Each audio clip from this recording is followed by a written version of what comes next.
तो hello good morning to all of you. कैसे हैं आप लोग? उम्मीद करते हैं सभी के अच्छे होंगे। तो आज की क्लास में हम लोग कौन सी टॉपिक पढ़ने जा रहे हैं लोग? आज की क्लास में हम लोग भारत की मिट्टियों का विस्तार देखने जा रहे हैं। ठीक है, ये जो टॉपिक है ना बहुत सारे क्लास में दिया हुआ है, जैसे 8 में दिया हुआ है, आपके 12th में भी दिया हुआ है, मैट्रिक के जो एग्जाम होने वाला है उसमें भी इस टॉपिक को डिटेल से पढ़ना रहता है। और इस साथ ही साथ बहुत सारे कॉम्पिटिटिव एग्जाम में इस टॉपिक से एक ना एक क्वेश्चन आपको जरूर आता है। ठीक है, तो ये है भारत की मिट्टियों का विस्तार।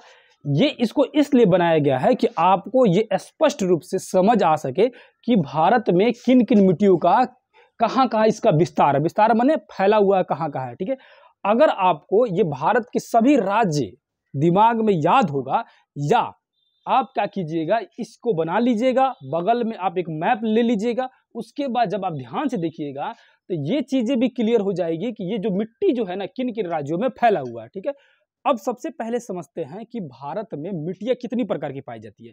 तो भारत में मिट्टियां अनेक प्रकार की है, जैसे जलोढ़ मिट्टी, लेटेराइट मिट्टी, पर्वतीय मिट्टी, बलुई मिट्टी, लाल मिट्टी, काली मिट्टी, बहुत सारी मिट्टियां है। अब एक एक करके सभी मिट्टी को समझेंगे कि ये जो मिट्टी है ये कहाँ पाई जाती है। ठीक है, मतलब किन किन क्षेत्रों में पाई जाती है और इन मिट्टियों में किस प्रकार का फसल का उत्पादन होता है, ये किस प्रकार की फसल का उपज होता है। ठीक है, तो यहाँ पर देखेंगे तो यहाँ पर मैंने क्या किया है, ये साइन बना दिया है। एक्चुअली में इस चीजों को इस साइन से ही दर्शाया जाता है। जिन बच्चों को नहीं पता होगा वो ध्यान से देखेंगे, जब भी ये बनाया जाता है मैप को, जब भी बनाया जाता है, जैसे कुछ भी दे दे, पर्वतीय क्षेत्र दे दे, मिट्टी दे दे, या जो भी चीजें दे दे, तो आप इस मैप के माध्यम से ही दर्शाइएगा। इससे क्या होता है कि साफ सुथरा दिखता है। और दूसरी जो है, मैप बनाने का सही तरीका यही होता है। ठीक है, अब यहाँ पर मिट्टी का जो विस्तार लिखा गया है, यहाँ पर देखेंगे तो लेटराइट मिट्टी का मैं जो साइन दिया हूँ, जो चिन्ह दिया हूँ, ये इस प्रकार का चिन्ह दिया हूँ, यानी कि ऐसे ऐसे का चिन्ह दिया हूँ। ठीक है, अब आप क्या कीजिएगा, इस साइन को इस पूरे मैप में ढूंढिएगा कि इस प्रकार का साइन कहाँ दिख रहा है। ध्यान से देखेंगे तो यहाँ से यहाँ तक दिख रहा है कि नहीं दिख रहा है, दिख रहा है कि नहीं दिख रहा है, यहाँ से लेकर यहाँ तक आपका इस प्रकार के साइन दिख रहे हैं। ठीक है, यानी कहने का मतलब क्या है, ये जो यहाँ पर जो मिट्टी है किस प्रकार की मिट्टी है, लेटेराइट मिट्टी है। समझ रहे ना, किस प्रकार की मिट्टी है, लेटेराइट मिट्टी है।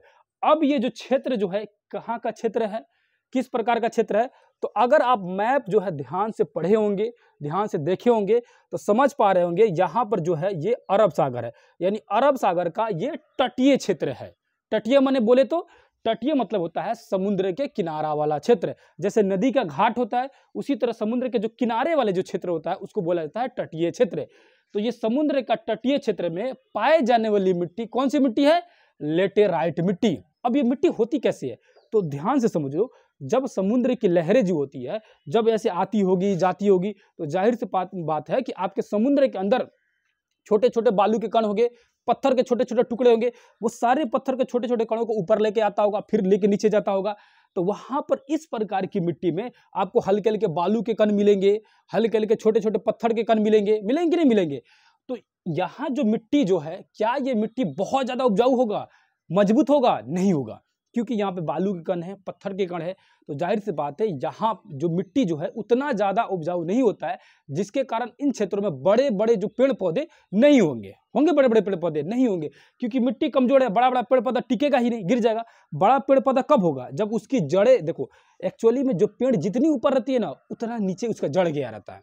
समझ रहे ना, तो यहाँ पर उतनी ज्यादा क्षेत्र हो नहीं सकती। दूसरी कारण क्या है, यहाँ पर पूरी तरह से पर्वतीय भाग है। अगर पर्वत वाला आप वीडियो देखे होंगे, नहीं भी देखे होंगे तो फिर किसी दिन उसका एक अलग सेपरेट वीडियो बना दूंगा। यहाँ पर जो है ना, इसको बोला जाता है पश्चिमी घाट। पश्चिमी घाट यानी कि यहाँ पर जैसे ये लेटेराइट मिट्टी के जो मैं बनाया हो ना, ये पूरी तरह से पर्वतों से घिरा हुआ क्षेत्र है, यानी कि ये पर्वत जो है पश्चिमी घाट की पर्वत कहलाती है। अब पर्वत है तो पर्वतों से छोटे छोटे पहाड़ के जो टुकड़े जो है टूट टूट कर इसी समुद्र में आके मिलेगा, यानी यही इसी एरिया में फैला हुआ रहेगा। इसीलिए यहाँ की जो मिट्टी पाई जाती है उसको बोला जाता है लेटेराइट मिट्टी, यानी नाम है लेटेराइट मिट्टी। पूछेगा लेटेराइट मिट्टी की विशेषता क्या है, तो उसके अंदर बालू और छोटे छोटे पत्थरों के कण पाए जाते हैं। ये समुद्र के किनारे वाले जो तटीय क्षेत्र है वहां पे पाई जाने वाली मिट्टी को लेटेराइट मिट्टी कहा जाता है। खासकर ये जो राज्य है, यहाँ देखेंगे ये राज्य है केरल। कौन सी राज्य है, इस राज्य को बोला जाता है केरल। केरल में बहुत ज्यादा लेटेराइट मिट्टी पाया जाता है और केरल को मसालों का राज्य कहा जाता है। कहने का मतलब है केरल में मसाला का उत्पादन बहुत ज्यादा होता है। तो इन जो लेटेराइट मिट्टी है, यहाँ पर किस प्रकार की फसल उपजाई जाती है, तो मसालों का, छोटे छोटे पौधों का फसल उपजाया जाता है। समझ आया कि नहीं समझ आया? अब देखेंगे काली मिट्टी। अब यह काली मिट्टी का साइन क्या है, इस तरह का क्रॉस साइन का लगाया हूं काली मिट्टी। इस पूरे भारत के मैप में ढूंढेंगे कि कहां आपको दिख रहा है काली मिट्टी। जैसे यहां देखेंगे काली मिट्टी है, फिर यहां देखेंगे काली मिट्टी है, फिर यहां पर थोड़ी सी जो है काली मिट्टी है। दिख रहा है कि नहीं दिख रहा है? इन सभी 3 क्षेत्रों में क्या है, काली मिट्टी का विस्तार है। अब ये जो काली मिट्टी जो होती है ना, एक चट्टान पाया जाता है, बेसाल्ट नाम है। क्या चट्टान क्या नाम है? बेसाल्ट की चट्टान। ये जो चट्टान जो होता है ना, इस चट्टानों से इस मिट्टी का निर्माण हुआ। एक्चुअली में जितने भी मिट्टी होते हैं ना, उस चट्टानों को धीरे धीरे टूटने घिसने कई हजार सालों के बाद धीरे धीरे वो मिट्टी में कन्वर्ट हो जाता है, ठीक है, मतलब मिट्टी में बदल जाता है। तो यहाँ पर जो बेसाल्ट जो चट्टानें पाई जाती है ना, उस चट्टानों के टूटने से बहुत सारे सालों के बाद इस प्रकार की मिट्टी पाई जाती है। और ये जो मिट्टी होती है, इसका कलर होता है काले कलर का, काले रंग का होता है। यही कारण है इस मिट्टी का नाम क्या है, काली मिट्टी नाम है। क्या नाम है? काली मिट्टी। याद रखना, काली मिट्टी काले कलर का होता है, इसके नाम से ही स्पष्ट हो रहा है। दूसरी बात क्या है, काली मिट्टी को रेगुर मिट्टी भी कहा जाता है। क्या कहा जाता है? रेगुर मिट्टी। काली मिट्टी को क्या बोलेंगे? रेगुर मिट्टी भी कहा जाता है। याद रखना, काली मिट्टी लिखा हो या रेगुर मिट्टी लिखा हो, एक ही चीज है। कभी कभी एग्जाम में क्वेश्चन पूछ देता है कि रेगुर मिट्टी किसे कहा जाता है, तो काली मिट्टी को रेगुर मिट्टी कहा जाता है। अब इस काली मिट्टी में जो है विस्तार कहाँ कहाँ है वो देख लिए। अगर आपको सॉरी राज्य मालूम रहता है कि ये कौन कौन सा राज्य है, ये कौन कौन सा क्षेत्र है, ये कौन कौन सा जगह है, तो आप स्पष्ट रूप से पकड़ पाते कि ये जो काली मिट्टी का जो विस्तार है किन किन राज्यों में है। अगर आपको समझना होगा कि किन क्षेत्रों में, तो अभी मैं जैसे बोला कि आप यहाँ पे एक मैप ले लीजिएगा, उसके बाद देखते रहिएगा, तो आप स्पष्ट रूप से पकड़ लेंगे कि किन क्षेत्रों में इसका विस्तार है। अब जो ये काली मिट्टी हो गया, इस काली मिट्टी में कौन सी फसल उगाया जाता है, तो क से काली, क से कपास। कौन सी फसल? कपास। काली मिट्टी में किस प्रकार की खेती की जाती है? कपास की खेती की जाती है, ठीक है। आगे देखेंगे कौन सा है, बलुई मिट्टी। बलुई मिट्टी का मैंने साइन कैसे दिया, इस तरह का डॉट डॉट दिया है, ठीक है, इस तरह का डॉट दिया गया है। अब आप देखेंगे कि ये जो डॉट जो है भारत के किन किन क्षेत्रों में आपको दिख रहा है। भारत कहां दिख रहा है? यहां पर दिख रहा है। ये कौन सी राज्य होगा? ये हो गया राजस्थान का क्षेत्र हो गया, ठीक है। तो इन क्षेत्रों में कौन सी मिट्टी पाई जाती है? बलुई मिट्टी। अब बलुई मिट्टी मतलब क्या होता है? बालू वाला मिट्टी, ठीक है। कौन सी मिट्टी होता है? बालू वाला मिट्टी। तो जाहिर सी बात है, मैं फिर से वही बात बोलूंगा, अगर आपको राज्य मालूम रहता तो आपको यहां मालूम रहता कि यह राजस्थान का जो क्षेत्र है, और राजस्थान में भारत का पूरी तरह से रेगिस्तानी इलाका है, समझ ना। तो रेगिस्तानों में किस प्रकार की मिट्टी पाई जाएगी? बालू वाला मिट्टी पाई जाएगी कि नहीं पाई जाएगा? बलुई मिट्टी होगा कि नहीं होगा? तो इन रेगिस्तानी इलाका में किस प्रकार की मिट्टी पाई जाती है? बलुई मिट्टी पाई जाती है, पूरी तरह से बालू मिट्टी।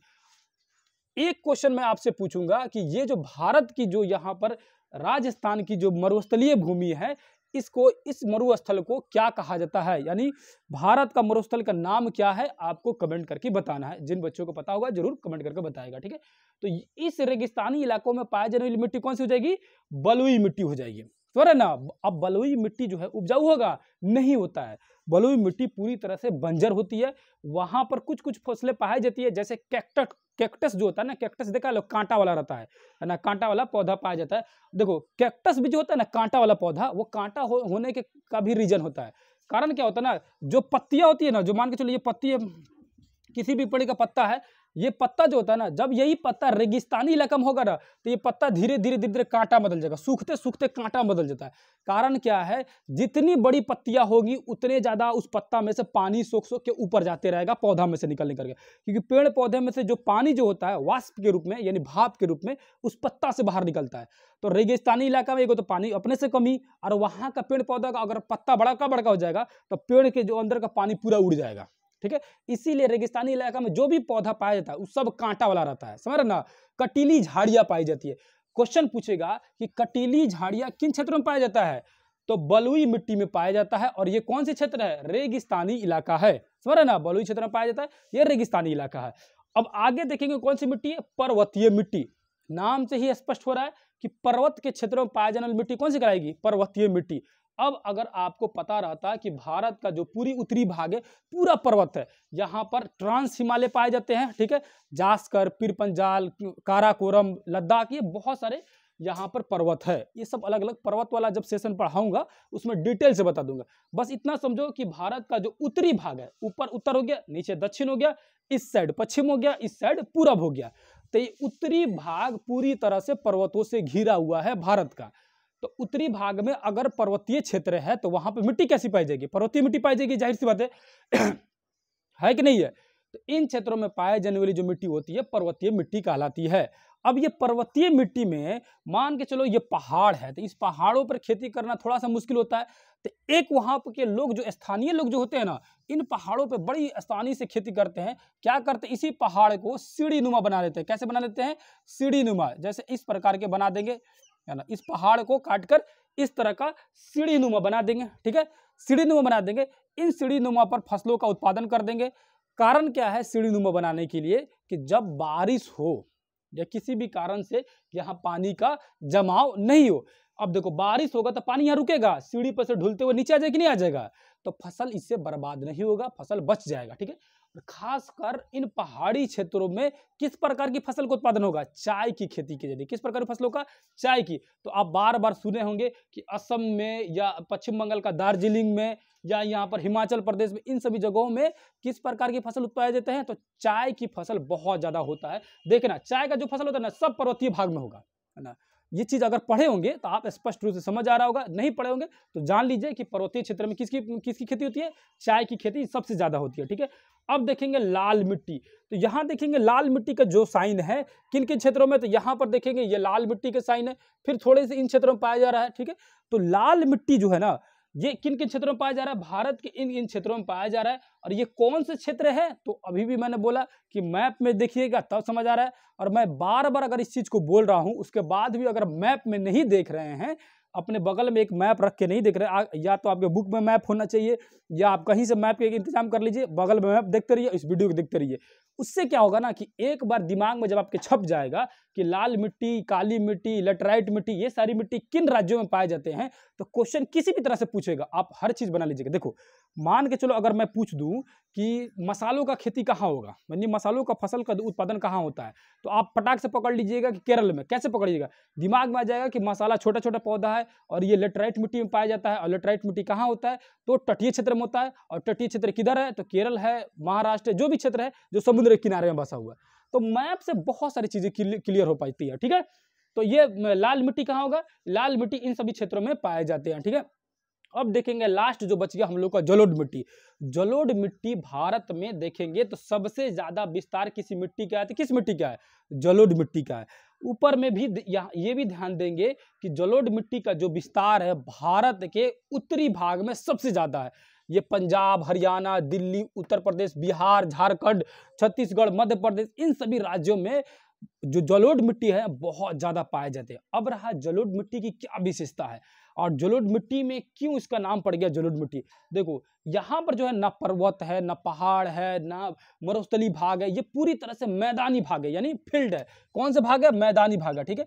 तो मैदानी भाग में पाए जाने वाली जो मिट्टियां होती है वो कौन सी मिट्टियां कहलाती है? जलोढ़ मिट्टी कहलाती है। और ये इसलिए कहलाती है क्योंकि इन मैदानी भागों में नदियों का विस्तार बहुत ज्यादा है। ऊपर से जो जितने भी यहाँ हिमालय पर्वत फैला हुआ है और इस हिमालय पर्वत से जो भी नदियां आती है ना, इन सभी क्षेत्रों से होके जाती है। जैसे एक बार मैंने बताया था कि यहाँ से एक गंगा नदी निकलती है, ऐसे आती है, फिर ऊपर से आके ब्रह्मपुत्र आके मिलती है यहाँ पर, फिर यमुना नदी है, बहुत सारी नदियां है, दुनिया भर की नदियां इसमें फैली हुई है। तो नदियों से क्या होता है ना, नदियों का कारण क्या होता है? नदी क्या करती है, जब नदी मैदानी भाग में होकर गुजरती है ना, तो मैदानी भाग के क्या करती है, यानी फील्ड से जब होकर गुजरती है तो वहां के मैदानी भाग के मिट्टी, जो भी मिट्टी है उसको एक जगह से उठाकर दूसरी जगह ले जाकर रखते रहती है। इससे क्या होता है ना, मिट्टी उपजाऊ होता है। कैसे हो जाएगा उपजाऊ? देखो हम लोग क्या करते हैं लोग, जितने भी कूड़ा कचरा, गोबर, गाय भैंस का गोबर है, सब मिट्टी के ऊपर फैला हुआ है कि नहीं फैला हुआ है। और कहने का मतलब कि जैसे कि खाना वगैरह आदमी जूठा खाना फेंक देता है, कुछ भी फेंक देता है, सड़ा गला पदार्थ जो भी है मिट्टी के ऊपर फैला हुआ है। अब जैसे नदी का बाढ़ आएगा, ठीक है, बाढ़ आया तो क्या करेगा, ऊपर के जितना गोबर है, मिट्टी है, सबको उठा ले जाएगा कि नहीं उठा ले जाएगा, अपने साथ उसको बहा ले जाएगा कि नहीं बहा ले जाएगा। तो जब उस मिट्टी को, उस कचरे को, यानी कि मल मूत्र जानवरों के बहुत सारे सड़े गले पदार्थ को जो नदियां जो है अपने साथ बहा कर लेके जाती है, और मान के चलो कि बाढ़ जहां जहां तक आए रहेगा वहां वहां तक उसको फैला देगा। लेकिन फिर जब पानी कम होता है, यानी बाढ़ खत्म होता है, तो मिट्टी थोड़े वापस आ जाता है, मिट्टी जहां ले फैला वहां तक रुक जाता है, ठीक है। तो इस प्रकार की मिट्टी को बोला जाता है जलोढ़ मिट्टी। जलोढ़। अब ये बताओ कि ये मिट्टी उपजाऊ होगा कि नहीं होगा? होगा ना। कारण क्या है कि इसमें प्रकृति द्वारा ऑलरेडी इसमें खादर मिल गया। कैसा खादर?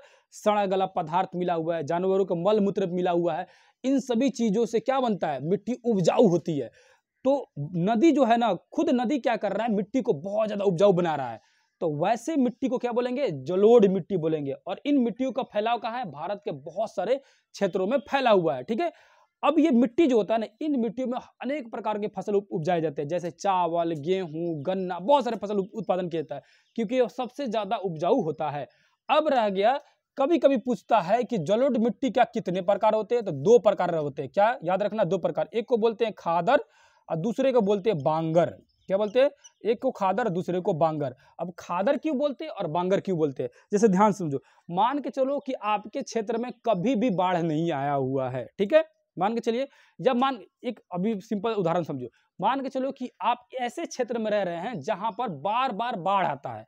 तो जब बार बार बाढ़ आएगा, यानी कि पानी बार बार आपके गांव में घुसेगा या आपके क्षेत्र में आएगा, तो जाहिर सी बात है कि दुनिया भर के मल मूत्र या कचरे को उठा उठा के आपके क्षेत्र में लाकर रख देगा। रखेगा कि नहीं रखेगा? तो वो मिट्टी जो है बार बार उपजाऊ हो रही है कि नहीं हो रही है? तो जो मिट्टी बार बार हर एक साल उपजाऊ होते जा रही है, उस मिट्टी को बोलेंगे खादर मिट्टी, क्योंकि वहां पर खादर डालने की जरूरत नहीं है, वो ऑलरेडी वहां उपजाऊ हो चुका है। यानी कि ऐसे जलोढ़ मिट्टी जिन पे बार बार प्रकृति द्वारा, नदियों द्वारा वहां पर खाद क्या उत्पादन किया जा रहा है, यानी बाढ़ द्वारा बार बार खाद वहां आ जा रहा है, वैसी मिट्टी को खादर मिट्टी कहेंगे। समझ आए ना? अब रह गया बांगर मिट्टी किसे कहते हैं? तो कुछ ऐसे भी क्षेत्र होते हैं, जैसे मान के चलिए कुछ ऐसे क्षेत्र में आप रहते होंगे जहां पर मान के चलिए कभी बाढ़ आया होगा 5-10 साल पहले, 5 साल 10 साल पहले, लेकिन अब वहां बाढ़ नहीं आता है। तो मान के चलो कि जब बाढ़ आया होगा, या मिट्टी जो होगी वो तो उपजाऊ ही होगी, है कि नहीं है? लेकिन वो हर साल बार बार उपजाऊ नहीं हो रहा है। यानी कि पुरानी जलोढ़ मिट्टी, कहने का मतलब सिंपल तरीका में, पुरानी जलोढ़ मिट्टी जो कभी उपजाऊ हुआ था बहुत ज्यादा खादर की तरह, अब नहीं हो रहा है बार बार उपजाऊ, क्योंकि बार बार बाढ़ नहीं आ रहा है, बार बार मतलब प्रकृति द्वारा उपजाऊ उतना नहीं हो रहा है। तो पुरानी जलोढ़ मिट्टी को क्या बोलते हैं? बांगर। नई जलोढ़ मिट्टी को क्या बोलते हैं? खादर। ठीक है, दोनों का मिला के जलोढ़ मिट्टी। अब देखो क्वेश्चन कैसे पूछता है। क्वेश्चन पूछता है कि नई जलोढ़ मिट्टी को क्या कहा जाता है? खादर कहा जाता है। ठीक है, पुरानी जलोढ़ मिट्टी को क्या कहा जाता है? तो बांगर कहा जाता है। ठीक है, पूछेगा कि इन सभी मिट्टियों में सबसे ज्यादा उपजाऊ मिट्टी कौन सी है? तो जलोढ़ मिट्टी होती है। ठीक है, अब उसमें भी पूछेगा कि सबसे ज्यादा उपजाऊ कौन सी जलोढ़ मिट्टी होती है? तो खादर जलोढ़ मिट्टी है। ठीक है, खादर मिट्टी जो होता है सबसे ज्यादा उपजाऊ होती है, मतलब जलोढ़ों में भी उपजाऊ। ठीक है ना? इस तरह तो सारे मिट्टियों में तो उपजाऊ हो गया जलोढ़। और पूछेगा कि जलोढ़ 2 प्रकार का, इन दोनों में उपजाऊ कौन है? तो खादर है। क्यों है? क्योंकि बार बार नया हो रहा है जी, बार बार उस पर खादर मिल रहा है, तो नया उपजाऊ तो ज्यादा होगा ही, है कि नहीं है? तो ये रहा भारत की मिट्टियों का विस्तार। आप क्या करेंगे? इसी तरह का मैप बनाने की कोशिश करेंगे और इसी तरह इसका अलग साइन देकर कि इस तरह का चिन्ह, जरूरी नहीं है कि जो मैं साइनिंग दिया हूं, मतलब लेटराइट मिट्टी का यही साइन दिया हूं, इस प्रकार का, तो आप इसी प्रकार दीजिए। आप मन करे तो ऐसे दे दीजिए, ऐसे दीजिए, किसी तरह दे सकते हैं। आपके ऊपर होता है साइन देने का मतलब। जैसे यहां जो साइन माने हैं वही साइन को इन क्षेत्रों में दिखाएगा, तबे ना समझ आएगा जी कि लेटराइट मिट्टी का साइन है, ये इन क्षेत्रों में पाया जा रहा है। ये काली मिट्टी के साइन है तो यहाँ पाया जा रहा है। ये डॉट डॉट जो बलुई मिट्टी है तो यहाँ पाया जा रहा है। इस प्रकार पर्वतीय है तो देख रहे हैं पर्वतीय मिट्टी यहाँ पाया जाता है कि नहीं है। इस प्रकार का लाल मिट्टी है तो यहाँ पाया जाता है। इस प्रकार के जलोढ़ मिट्टी है तो इन क्षेत्रों में पाया जाता है कि नहीं। ये साइन हो गया बनाने का तरीका। इसी प्रकार से मिट्टी का विस्तार दिखाया जाता है। ठीक है, तो आज जो है हम लोग भारत की मिट्टियों का विस्तार पूरी तरह से समझे। आशा करते हैं कि आप सभी को ये जो वीडियो है बहुत ज़्यादा हेल्पफुल लगा होगा और बहुत सारे चीज़ें नए नए सीखने के लिए मिला होगा। अगर आपको वीडियो बेहतर तरीका से लगा हो, समझ आ गया हो, तो आप क्या कीजिएगा, जो नए बच्चे होंगे चैनल को सब्सक्राइब जरूर कीजिएगा और ज़्यादा से ज़्यादा बच्चों के पास शेयर करने की कोशिश कीजिएगा ताकि बहुत सारे बच्चे हम लोग से जुड़ सके। और जो भी हमारी जो कोशिश है कि बच्चों को आसान भाषा में, सबसे आसान भाषा में कोशिश करते हैं समझाने के लिए कि बेहतर तरीका से आप समझ सके, दिमाग में जो भी टॉपिक का लोड हो सके। ठीक है, तो ज़्यादा से ज़्यादा बच्चों को जोड़िए और वीडियो को शेयर करते रहिए। और समझ आ गया होगा तो कमेंट करके जरूर बता दीजिएगा कि वीडियो अच्छा लगा या नहीं लगा। किसी प्रकार का सुझाव देना होगा तो कमेंट करके जरूर दे सकते हैं। फिर दूसरे किसी क्लास में मिलेंगे, तब तक के लिए धन्यवाद, नमस्कार, अस्सलाम वालेकुम, जय हिंद, जय भारत।